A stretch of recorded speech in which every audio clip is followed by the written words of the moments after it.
Kuldhara Jaisalmer 18 kilometre दूर है, जिसको कुलभाटा के नाम से भी जाना जाता है। भूतिया गांव कुलधरा के नाम से ही लोगों के दिमाग में भूतों की तस्वीरें घूमने लगती हैं। वीरान होने के बाद कुलधरा गांव कभी नहीं बस सका और आज भूतों का घर बन गया है। इतिहासकार कुलधरा के वीरान होने के पीछे जो सच्चाई बताते हैं कि सन 1291 के आसपास कुलधरा गांव में पालीवाल ब्राह्मण रहते थे।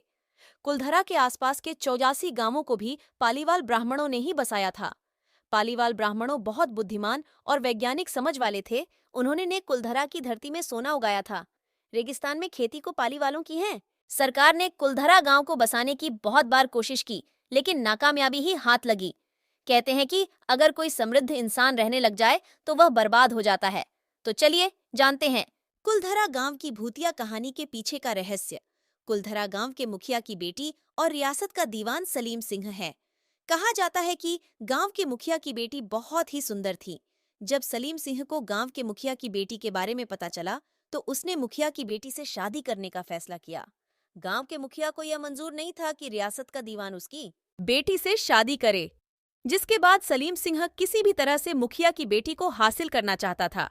इसलिए उसने गांव वालों पर अधिक लगान लगा दिया, गांव वालों पर दबाव बनाने लगा। सत्ता के घमंड में चूर सलीम सिंह ने हद तो तब पार कर दी जब उसने मुखिया के घर धमकी भरा संदेश भेजा कि यदि उसे मुखिया की बेटी नहीं मिली तो वह लड़की को उठा ले जाएगा और पूरे गांव को बर्बाद कर देगा।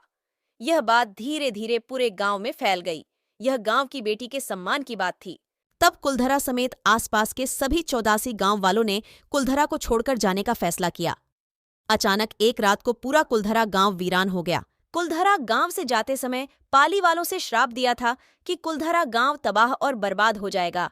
तब से लेकर आज तक कोई भी कुलधरा गांव में बस नहीं सका। समय के साथ साथ आसपास के गांवों में लोगों ने बसना शुरू कर दिया, लेकिन आज भी कुलधरा गांव श्मशान की तरह वीरान और सुनसान पड़ा है। कहते हैं कि कुलधरा आज भी रहस्यमयी अदृश्य ताकतों, भूत प्रेत आत्माओं के कब्जे में है। यहाँ घूमने के लिए आने वाले लोगों को उनके साथ किसी के चलने का एहसास होता है।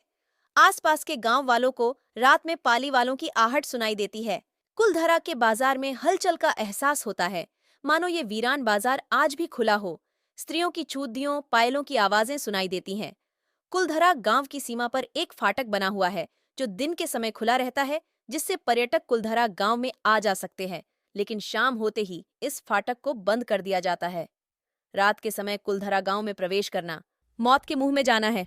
पालीवाल ब्राह्मणों ने ही कुलधरा गांव को बसाया था। करीब 5000 पालीवाल ब्राह्मण कुलधरा गांव में रहते थे। अगर आप पालीवाल ब्राह्मणों का इतिहास पढ़ेंगे तो आपको पता चलेगा कि पालीवाल ब्राह्मण बहुत ही बुद्धिमान थे। कुलधारा विलेज में एक तालाब है। इस तालाब को भूतिया तालाब बताया जाता है। कहा जाता है कि जो भी व्यक्ति इस तालाब के पास जाता है उसको आत्महत्या करने कैसे ख्याल दिमाग में आने लगते हैं। इस तालाब के आसपास आत्माओं का बसेरा बताया जाता है। किसी इंसान के तालाब के पास जाने पर ये बुरी शक्तियां उसको काबू में करने लगती हैं। भूतिया तालाब के पास जाना किसी खतरे से खाली नहीं है। कई लोग कहते हैं कि रात में एक बाबा यहाँ पर दूध बांटता है, जिसका दूध कभी नहीं लेना चाहिए।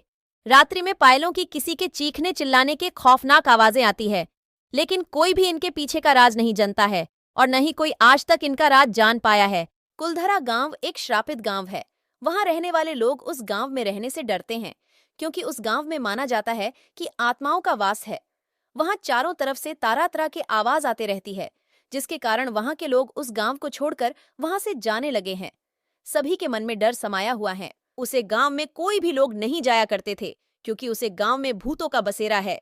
उस गांव जनता तो दूर, उसे गांव में होकर कोई गुजरा नहीं किया करते थे। सभी लोगों को पता था कि यह गांव श्रापित है, यहाँ भूतिया साया का वास है।